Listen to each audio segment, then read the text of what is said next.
Професионализација на судскиот совет, силна контрола над управата за безбедност и контраразузнавање, преточување на препораките на ОПСЕ и ОДИХР во изборниот законник, зајакнување на улогата на народниот правобранител, изголемување на неговите ингеренции, како и нов закон за медиуми, се дел од реформските приоритети кои ќе влезат во документот, кој в понеделник ќе му биде представен на еврокомесарот Јоханес Хан.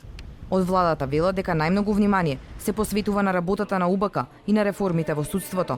Во однос на судството, приоритет ќе биде судскиот совет, односно во него да седнат експерти кои понатаму нема да имаат политички мотиви како што велат од владата при изборот на судии.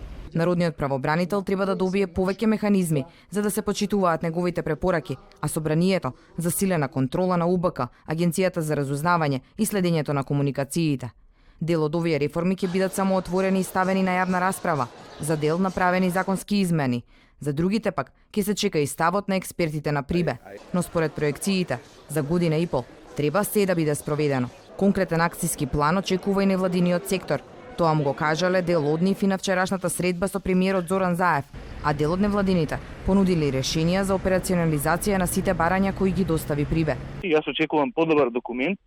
И исто така мислам дека генерален впечаток мој е дека и невладините очекуваат документот што ќе го подготви владата, да ги избегне замките на слични документи од минатото, нели, кои претходната влада ги подготвуваше, нели, како на пример патока за реформи поврзан со пристапниот диалог на високо ниво од 2012, ако не се лажам.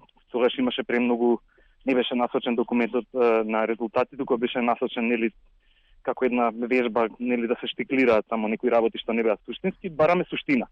Невладините организации, мислам дека мој впечаток е дека се не можам да зборам во име на сите, но мој впечаток е дека бараат суштина. Да се овозможат да се направат реформи што ќе овозможат конечно Македонија да заличи на правна држава, држава во која што, нели, владее законот, во која што никој не може да биде недопирлив, во која што насилство ќе се казнува. Мислам дека од тие работи треба да започне. Петковски смета дека владата нема да може да си дозволи отстапки од зацртаните реформи, пред се, поради тоа што ќе биде одблиску наблюдувана од меѓународната заедница, но и од невладините организации и јавноста, која очекува резултати.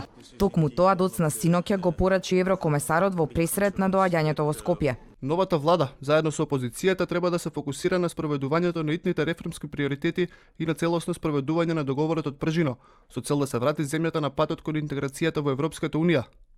Реформите мора да се направат за да се подобрат животите на луѓето, да се работи за стабилност, просперитет и правда. Хан в понеделник ќе зборува со премиерот Зоран Заев, ќе присуствува на седница на владата, но ќе се сретне и со политичките лидери во земјава. Акцијскиот план во вторник ќе го скенира и германскиот експерт Райнхард Прибе.